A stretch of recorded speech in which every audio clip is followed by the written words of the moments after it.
Bienvenue dans cette nouvelle vidéo de la série Astuces de code Python pour la mise en production en data science. Aujourd'hui, on va voir les structures décisionnelles au travers des instructions if-else.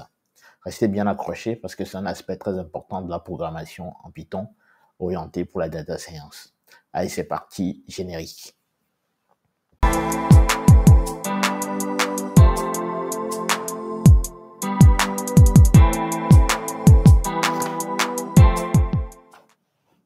Salut à toi, bienvenue sur ma chaîne. Moi, c'est Espoir Badoun, je suis data scientist. Et sur ma chaîne, je partage avec toi 3 éléments clés qui, je pense, sont indispensables pour quiconque veut devenir autonome dans la mise en production de ses projets data ou IA. Il s'agit essentiellement d'astuces de code Python pour la mise en production en data science. Il s'agit de mindset pour réussir en data et enfin de stratégie dans la partie data ou IA. Alors, si les thématiques autour de la mise en production des projets data ou IA t'intéressent, je t'invite donc à faire 2 choses. Premièrement, abonne-toi. Deuxièmement, active la cloche de notification afin d'être notifié de tous nos nouveaux contenus édifiants qui apparaîtront chaque semaine sur la chaîne. Enfin, si tu es nouveau ici, je profite de l'occasion pour te souhaiter la bienvenue parmi nous. Tu trouveras dans la barre de description un petit cadeau. Donc, c'est un petit livret qui se lit très rapidement, qui te permettra de bâtir ton mindset sur les thématiques de mise en production. Revenons donc sur notre sujet du jour. Aujourd'hui, on va voir les if-else, qui sont des éléments importants lors de la programmation en Python. Donc, comment ça se passe? L'idée derrière les if-else, c'est qu'on a une certaine condition, de départ. Et si cette condition est vérifiée, il y a une action qui va être effectuée. Dans le cas contraire, il y a une autre action qui va être effectuée également. Il peut arriver qu'on ait des cas intermédiaires. Et donc, dans ce cadre-là aussi, on aura une action spécifique qui va être effectuée. Donc, vous pourrez imaginer des exemples dans la vie de tous les jours. Imaginons qu'il pleut. Donc, vous dites à votre enfant, s'il pleut, de rester à l'intérieur. Par contre, quand il fait beau, l'enfant peut sortir et profiter, aller jouer en fait à l'extérieur. Ça peut être un exemple typique. Un autre exemple, c'est l'instructeur qui peut dire finalement à l'élève, s'il a une note supérieure à 10, c'est-à-dire supérieure à la moyenne, il peut avoir une récompense. Et dans le cas contraire, eh bien, il faudrait qu'il s'exerce un peu plus. Il faudrait qu'il puisse travailler un peu plus afin d'améliorer ses notes. Donc, dans ce cadre-là, on peut utiliser des if-else pour faire des choses de ce genre. Et donc, on a un exemple pratique ici. On définit d'abord A qui est égal à 10, B à 20. Et ensuite, on vient finalement vérifier la condition. Donc, la condition, c'est si A supérieur à B. Ça, c'est la condition. Dans ce cas-là, il y a une exécution d'instruction qui se fait à la suite. Ici, donc, en l'occurrence, on affiche à l'écran, grâce à print, on affiche à l'écran A est plus grand que B. Il y a une autre condition qui va être vérifiée ici. Si B est supérieur à A, eh bien, dans ce cas-là, on affiche l'instruction B à l'écran. B est plus grand que A. Et donc, ici, en l'occurrence, c'est B plus grand que A qui va s'afficher à l'écran, comme vous allez le voir ici. Parce que, justement, la condition qui va être vérifiée ici, c'est bien B qui est égal à 20, qui est supérieur à 10. Donc, voilà comment on pouvait utiliser, finalement, les instructions if-else pour vérifier une certaine condition. Si cette condition est vérifiée, il y a une action qui va être prise derrière. Et donc, ici, on fait la même chose. Si A supérieur à B, vous affichez que A est plus grand que B. Dans le cas contraire, A n'est pas plus grand que B. Le else, en fait, indique finalement sinon. Le si, c'est avec le if. Et sinon, ça permet de dire dans tous les autres cas, eh bien, il y a une action qui va être effectuée. Alors, donc, l'idée ici, c'est que justement, on utilise le if-else quand vous voulez vérifier, en fait, plusieurs événements. Vous voulez vérifier plusieurs conditions. Dans ce cas-là, le if-else est généralement indiqué. Donc, ici, on va définir A égale à 10, B à 20 et C à 30. Et vous allez vérifier la condition suivante.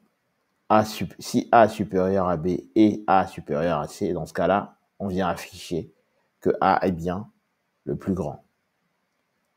Ici, on a une condition intermédiaire. Donc, la condition intermédiaire est donnée par elif, elif, pour dire else if. Sinon si, le si c'est if, le elif c'est sinon si B supérieur à A et B supérieur à C, eh bien, il faut tout simplement afficher que B est le plus grand. Sinon, eh bien, C est le plus grand, tout simplement. Donc, la condition intermédiaire permet de vérifier des choses qui n'ont pas été vérifiées dans le if ou dans le else, ok? Donc, en l'occurrence, si on veut vérifier, par exemple, si un nombre est positif, négatif ou nul, le if-else est bien indiqué dans ce cadre-là. Dès que vous avez plusieurs actions effectuées, donc en l'occurrence, pour cet exemple-là, si justement le nombre est supérieur à 0, il y a une action qui va être effectuée, c'est le if. Le if, c'est justement si A est nul, donc du coup A égale à 0, il y a une action qui va être effectuée aussi. Et le else va indiquer dans tous les autres cas, une autre action doit être exécutée. Voilà comment on peut vérifier plusieurs conditions dans le cadre du coup de vos projets. Maintenant, l'idée de tout ce qu'on voit là, c'est de les mettre en combinaison. Okay, c'est de voir comment ils peuvent interagir ensemble pour vous fournir des éléments beaucoup plus élaborés sur vos projets. Et donc, on va voir ici donc comment vous pouvez utiliser les if-else pour travailler avec les structures de données. Si vous n'avez pas vu la série sur les structures de données, je vous invite à retourner sur la page d'accueil. Vous verrez donc les structures de données que sont les listes, les tuples, les dictionnaires, les sets qu'on a vu ensemble du coup dans cette partie de la série astuces de code Python pour la mise en production. Donc ici, on va voir finalement comment on peut combiner du coup les instructions if-else avec les structures de données pour créer des choses plus élaborées dans le cadre de vos projets. Donc on définit d'abord le tuple ici, tuple 1 qui est 1, 2, 3, 4. Ensuite, on a si 2, donc du coup, ça va permettre en fait finalement de vérifier si un élément ici appartient à une structure de données. Donc typiquement, c'est les cas d'application de la combinaison entre les structures if-else et les structures de données. C'est de vérifier typiquement si un élément de cette structure de données appartient bien au tuple, ok? Et donc ici, en l'occurrence, on veut vérifier si 2 appartient bien au tuple, ce qui est le cas ici. On va venir tout simplement afficher ce résultat si c'est le cas. Et donc, comme c'est le cas ici, si j'exécute, vous allez voir 2 est bien présent dans le tuple. On fait la même chose ici. Donc, on dit si 6 est présent dans le tuple, vous dites bien que 6 est présent dans le tuple grâce à l'instruction prime. Sinon, 6 n'est pas présent dans le tuple. Aussi simple que ça, les instructions if-else. Donc, vous pouvez donc définir d'abord votre structure de données. Ensuite, grâce aux instructions if-else, venir vérifier si un élément en particulier appartient bien à cette structure de données. Et donc, ici, en l'occurrence, 6 n'est pas présent dans notre structure de données, donc il nous affiche tel résultat. Okay? Maintenant, comment on travaille avec les listes? Eh bien, c'est à peu près la même chose. On peut définir donc une liste ici. Et on va venir vérifier si cette condition est vérifiée. Rappelez-vous, dans la section sur les listes, on a vu que les listes, comme tous les autres dictionnaires, comme toutes les autres structures de données, excusez-moi, utilisent en fait la règle d'indexation en Python. Okay, cette règle d'indexation disait qu'il faut commencer toujours par 0. Okay, et la fin commence par -1. Et donc, le premier élément est inclus et le dernier élément est exclusif. Okay, le premier élément inclusif, dernier élément exclusif. Et donc, du coup, ici, on vient vérifier si le premier élément, donc la première position, premier index de notre liste est bien égal à 2. Si c'est le cas, eh bien, il y a cette action qui va être effectuée. C'est-à-dire, on va rajouter la valeur 100 au premier élément, donc, c'est-à-dire à l'élément positionné donc au premier index de notre liste. Et donc, très simplement, il va vérifier donc la condition.